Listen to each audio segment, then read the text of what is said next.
नमस्ते बच्चों, विज्ञान के सेशन में आप लोग का स्वागत है। ध्वनि में आज हम लोग पराध्वनि के अनुप्रयोग के बारे में बात करेंगे। जो अल्ट्रासाउंड हम कहते हैं उसके बारे में हम बात करेंगे। पराध्वनि के क्या अनुप्रयोग होते हैं। तो खोलते हैं अपनी बुक। तो यहाँ देखिए बच्चों, पराध्वनि के हम अनुप्रयोग, तो यहाँ अगर आप देख रहे होंगे, हमने इससे पहले वाले सेशन में हम लोगों ने श्रव्यता परिसर के बारे में पढ़ा था। और इस श्रव्यता परिसर में हमने देखा था कि हमारी कुछ ध्वनियां जो होती हैं, कुछ पर्टिकुलर एक आवृत्ति की, वो अश्रव्य ध्वनि होती हैं। तो हमारा एक रेंज होती है जिसके बीच में हम किसी ध्वनि को सुन पाते हैं, है ना। तो यहाँ जो हमने देखा था, तो ये जो पहले विभिन्न हमने जो जंतु हैं उनमें देखा था कि वो कुछ ध्वनि को सुन पाते हैं, कुछ ध्वनि को नहीं सुन पाते हैं।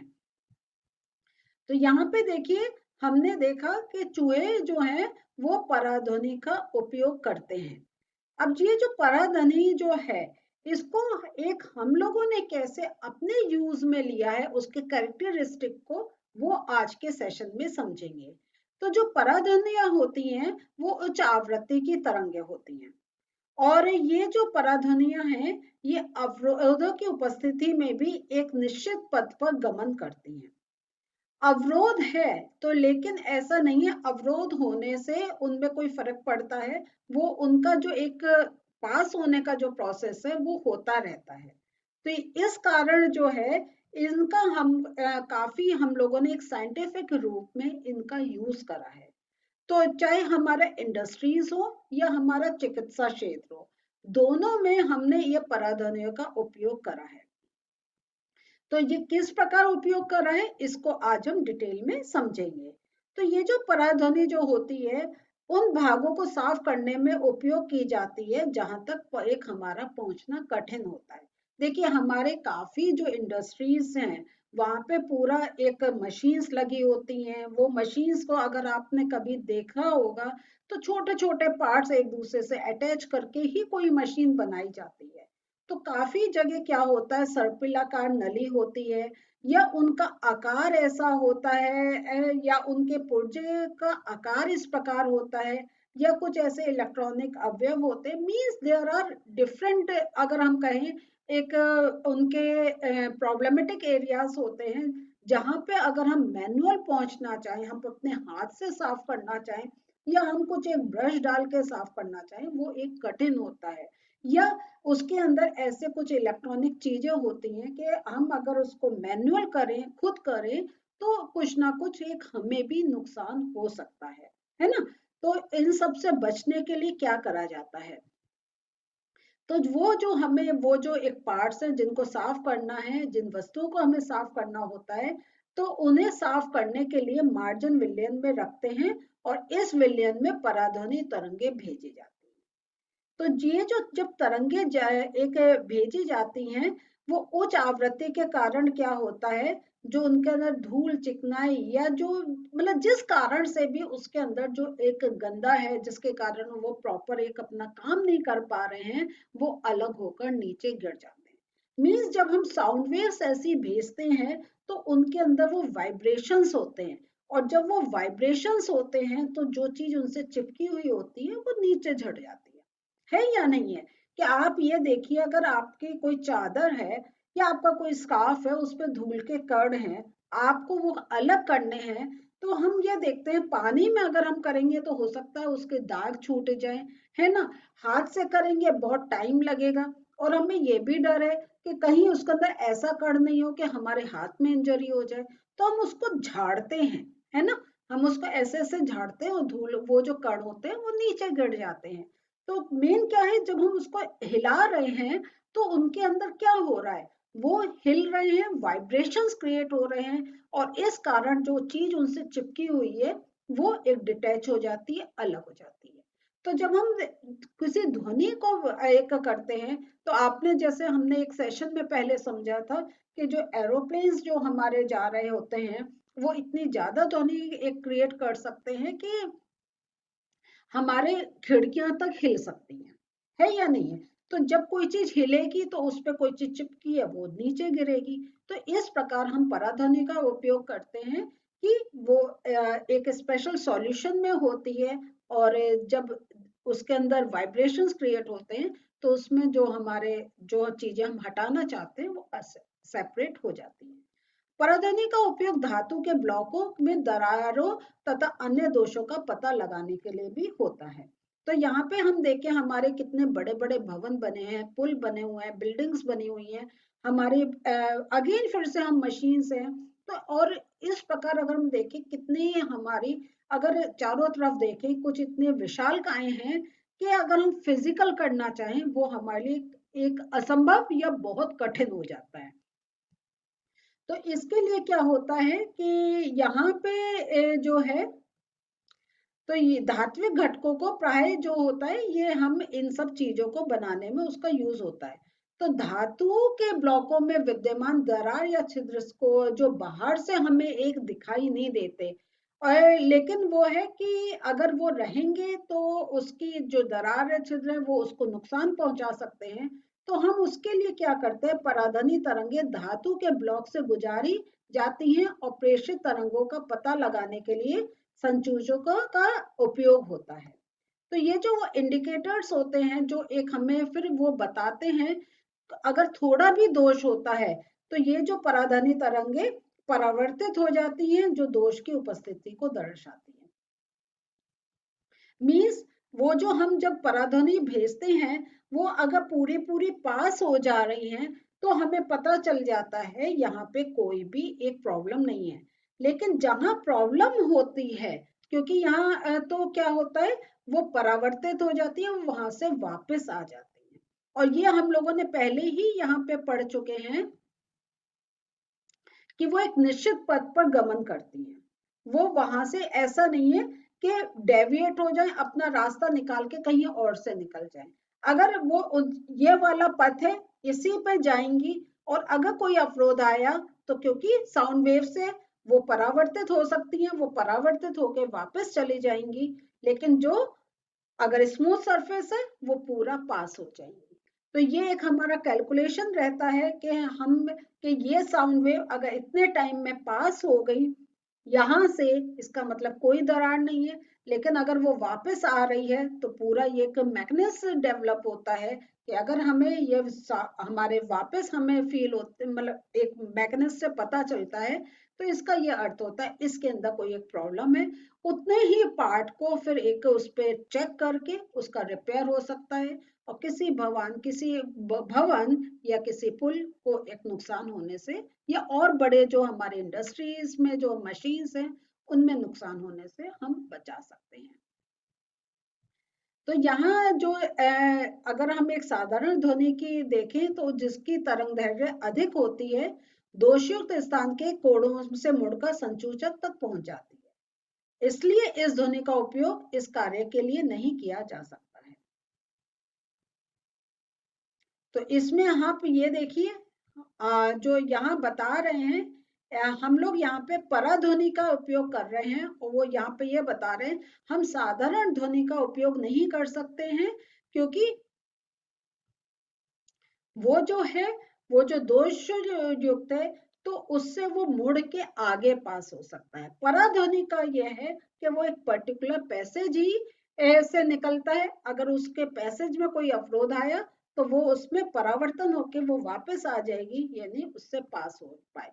तो अगर आपसे ये प्रश्न पूछा जाता है कि हम इसके लिए पराध्वनि का ही क्यों उपयोग करते हैं, हम एक जो साधारण ध्वनि है उसका उपयोग क्यों नहीं करते हैं, तो आप ये उत्तर में लिख सकते हैं। तो पराध्वनि तरंगों का अगर हम और जगह देखें तो ये हृदय का जो हमारा एक चेक होता है, हार्ट चेक होता है जिसको हम कहते हैं ईसीजी, उसमें भी इसका उपयोग करा जाता है। और ये जो हमारी हृदय के विभिन्न जो हमारा हृदय है उसके विभिन्न पार्ट से जो परावर्तित करके हृदय का एक हमें प्रतिबिंब सा मिल जाता है। और हमें एक जो डॉक्टर्स होते हैं वो इसी में ही एक्सपर्ट होते हैं कि वो जो हमें एक प्रतिबिंब मिला है उसको वो एनालाइज करके बता पाते हैं कि आपके हार्ट में कोई प्रॉब्लम है या नहीं। पराध्वनि संसूचक एक ऐसा यंत्र है, तो यह जब हम एक पराध्वनि संसूचक बार बार बोल रहे हैं तो उसमें देखिए ये कैसा यंत्र है जो पराध्वनि तरंगों का उपयोग करके मानव शरीर के आंतरिक अंगों का प्रतिबिंब प्राप्त करने के लिए काम में लिया जाता है। और इसका हम हृदय के साथ साथ यकृत, पित्ताशय, गर्भाशय, गुर्दे आदि का प्रतिबिंब प्राप्त कर सकते हैं। और ये जो संसूचक है हमारे जो बॉडी में जो ये डिफरेंट पार्ट्स में, जैसे अगर पथरी है या ट्यूमर है, इसका भी पता लगाने के काम में आता है। तो बेसिकली बच्चों ये जो हम पढ़ रहे हैं, मैं आपको नोट्स में भी छोटे पॉइंट्स में करके बताऊंगी, लेकिन ये पूरा ही आपका एक एक पॉइंट, एक एक लाइन इंपॉर्टेंट है। तो आप यहाँ पे पूरे को एक लिख लीजिए यहाँ पे, वेरी इंपॉर्टेंट। अगर मैं ये एक हाईलाइट करूंगी तो ये इतना पार्ट, एक एक लाइन हाईलाइट हो जाएगी, इसलिए मैं हाईलाइट नहीं कर रही हूँ, लेकिन ये सारे पॉइंट्स हैं जिनको आपको पढ़ना है, क्योंकि हम लोग मेडिकल स्ट्रीम में अभी नहीं हैं, तो हम ये सब पढ़ के ही हमें समझना होगा। तो इसलिए आप इनको 3-4 बार पढ़िए, और ये आपको थोड़ा सा जरूर एक लर्न भी करना होगा, समझना भी होगा, लर्न भी करना होगा, तभी आप इसके ऊपर के अगर इस पर बेस कोई प्रश्न आ रहे हैं उनके उत्तर दे सकते हैं। तो ये जो है, तो ये जो हम जो एक हम अंदर ट्यूमर का, अंदर स्टोन है, इसका जो पता कर पा रहे हैं, तो इस तकनीक में पराध्वनि तरंगे शरीर के ऊतकों में गमन करती हैं, जो टिश्यूज हैं इनके थ्रू वो पास करती हैं तथा उस स्थान से परावर्तित हो जाती हैं जहां पर क्या होता, ऊतक के घनत्व में परिवर्तन। तो यहाँ ये समझ लीजिए कि हम जो पराध्वनि कर रहे हैं का उपयोग कर रहे हैं, वो इसीलिए कर रहे हैं क्योंकि वो एक पर्टिकुलर पैसेज से पास हो रही हैं। अगर उनको अवरोध मिल रहा है, वो वापस आ रही हैं। एक इसी मैकेनिज्म को हम अलग अलग जगह यूज कर रहे हैं। तो अगर यहाँ पे जब हम बॉडी का एक एनालाइज कर रहे हैं, तो उसमें ये देखते हैं अगर ट्यूमर बन रहा है तो ट्यूमर का अर्थ क्या हुआ, वहां पे सेल्स का एक मल्टीप्लिकेशन हो रहा है, जो एक नॉर्मल जो स्ट्रक्चर है वो बड़ा हो रहा है। जब वो नॉर्मल स्ट्रक्चर बड़ा हो रहा है, इसका अर्थ है उसमें घनत्व इंक्रीज हो गया, घनत्व इंक्रीज हो गया, और हमने जो पराध्वनि है वो इस टाइप से क्रिएट करी है, उतने हर्ट्ज की करी है कि सिर्फ वो उतने जो एक स्टैंडर्ड घनत्व है उससे पास हो, उससे अधिक अगर घनत्व है वो वापस आ जाए। तो जहां हमें ये पूरा मैकेनिज्म देखते हैं और ये वापस आ रही होती है, तो एकदम ये पता चल जाता है इस ऑर्गन में कोई प्रॉब्लम है। फिर वो पर्टिकुलर और टेस्ट होते हैं जिससे कंफर्म होता है कि आपको असली प्रॉब्लम है। सेम स्टोन है, वो भी क्या है, वो स्टोन पत्थर जो हम कह रहे हैं वो एक्चुअल बॉडी में कैल्शियम डिपॉजिट्स हैं। वो कैल्शियम डिपॉजिट्स क्या होता है, वो उनका घनत्व ज्यादा हो गया। तो मेरा अगर ये यकृत है, इसमें एक अगर वहां पर स्टोन है ना, तो जब उस पर जाके पर जो हमारी पराध्वनि पहुंचेगी, तो वो वापस हो जाएगी, क्योंकि उसको वो घनत्व अधिक मिल रहा है, और फिर हमारे डॉक्टर्स को पता चल जाता है और ट्रीटमेंट स्टार्ट करते हैं। तो इस प्रकार जो है इन प्रतिबिंबों को मॉनिटर पर प्रदर्शित किया जाता है और ये फिल्म पर मुद्रित किया जाता है। तो ये जो आते हैं, तो ये सारे वैसे ही आते हैं। अल्ट्रासाउंड जो होते हैं वो इसी प्रोसेस को एक एनालाइज करा जाता है। तो इस तकनीक को अल्ट्रासोनोग्राफी भी कहते हैं। और ये जो अल्ट्रासोनोग्राफ है, ये जब जो भ्रूण का एक गर्भ में डेवलपमेंट होता है, तो सब एक वो इसी प्रकार से वो रेज भेजी जाती हैं कि वो एक स्ट्रक्चर बना देती हैं, और पता चलता है भ्रूण का कैसा डेवलपमेंट हो रहा है, और अंदर अगर कहीं कोई एक प्रॉब्लम है उस भ्रूण में, वो भी हमें पता चल जाती है, तो उसके अकॉर्डिंगली ट्रीटमेंट होता है।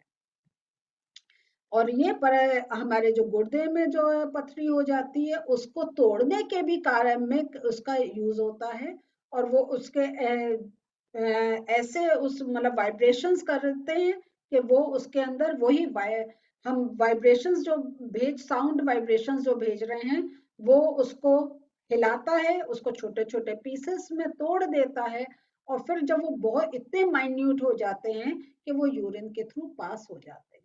तो ये भी एक टाइप का ऑपरेशन आप लोगों ने जरूर इसके बारे में सुना होगा। तो बच्चों आज जो हमने देखा, देखिए पराध्वनि के उपयोग जो है वो खाली हमारा इंडस्ट्रीज में ही नहीं हो रहा है, हमारा मेडिकल भी जो है वो पराध्वनि का उपयोग इतना ज्यादा कर रहा है कि आज हम शरीर के अंदर हमारे क्या हो रहा है जो हम ऐसे नहीं देखकर पहचान पा रहे हैं, और कोई ऐसी हमें प्रॉब्लम जो एकदम पता नहीं चल रही है। अगर हम कह रहे हैं पेट में दर्द है, हमारे कहीं है, वो मालूम नहीं पेट में दर्द है, हमारे किडनी में दर्द है, हमारे हार्ट में कुछ प्रॉब्लम है। लेकिन जब उसका पूरा टेस्ट होता है, वो सिम्टम्स डॉक्टर्स पहचान लेते हैं कि है, तो वो उस पर्टिकुलर ऑर्गन को चेक करते हैं, और अगर कोई प्रॉब्लम है तो उसका ट्रीटमेंट भी होता है। तो पराध्वनि इतनी इंपॉर्टेंट है। चलिए आज के नोट्स देख लेते हैं। तो बच्चों पराध्वनियां उच्च आवृत्ति की तरंगे हैं जो अवरोधों की उपस्थिति में भी एक निश्चित पथ पर गमन करती हैं। उद्योग तथा चिकित्सा के क्षेत्र में पराध्वनियों का विस्तृत रूप से प्रयोग किया जाता है। पराध्वनि का उपयोग धातु के ब्लॉकों में दरार या अन्य दोषों का पता लगाने के लिए किया जाता है। थोड़ा दोष होने पर पराध्वनि तरंगे परावर्तित हो जाती हैं, दोष की उपस्थिति को दर्शाती है। यह उद्योगों में वस्तुओं के उन भागों को साफ करने में उपयोग की जाती है जहां पे हमारा पहुंचना कठिन होता है, और ये जैसा हमने पढ़ा था कि कोई भी अलग स्ट्रक्चर का कोई वो शेप का कोई स्ट्रक्चर हो। पराध्वनि का उपयोग मानव शरीर के आंतरिक अंगों को, ये सारे आपके अंगों के नाम दे रखे, इनकी जांच के लिए काम में आता है। इसका उपयोग मानव शरीर के आंतरिक अंगों जैसे आपके यकृत, पित्ताशय, गर्भाशय, गुर्दे और हृदय की जांच के लिए भी काम में आता है। और इसकी हेल्प से हम जो छोटी पथरी होती हैं उनको बारीक कणों में तोड़कर उस बारीक कणों में तोड़ने का भी कार्य उसका लिया जाता है। फिर हम लोग देखते हैं पराध्वनि संसूचक मीन्स अल्ट्रासाउंड सोनोग्राफी।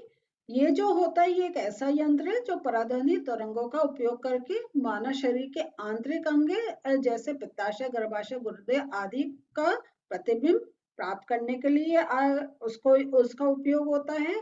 और इस तकनीक से क्या होता है, जो पराध्वनि तरंगे शरीर के ऊतकों में गमन करती हैं और वो उस स्थान से परिवर्तित हो जाती है जहां ऊतक का घनत्व अधिक होता है, और इन तरंगों को विद्युत संकेतों में परिवर्तित करके हम उस अंग का प्रतिबिंब प्राप्त कर लेते हैं। तो इस प्रकार ये जो हमने पढ़ा था इसको पॉइंट्स के रूप में, नोट्स के रूप में आपके सामने है। बुक से भी पढ़िए, और आपको ये हेल्पफुल लगता है तो ये आप अपनी नोट कॉपी में लिख लीजिए और याद कर लीजिए। थोड़ा तो याद भी करना पड़ेगा क्योंकि ये सब नए टर्म्स हैं, तो और हम उनको एक इन हैंड एक्सपीरियंस नहीं कर रहे हैं, ये तो हम सब समझ रहे हैं। तो ये आपको थोड़ा सा इसमें मेहनत जरूर करनी पड़ेगी। हाँ, कोई प्रश्न है तो आप हमसे, कहीं कोई डाउट है आप हमसे ऐप के थ्रू पूछ सकते हैं। अगले सेशन में फिर मिलते हैं। बाय।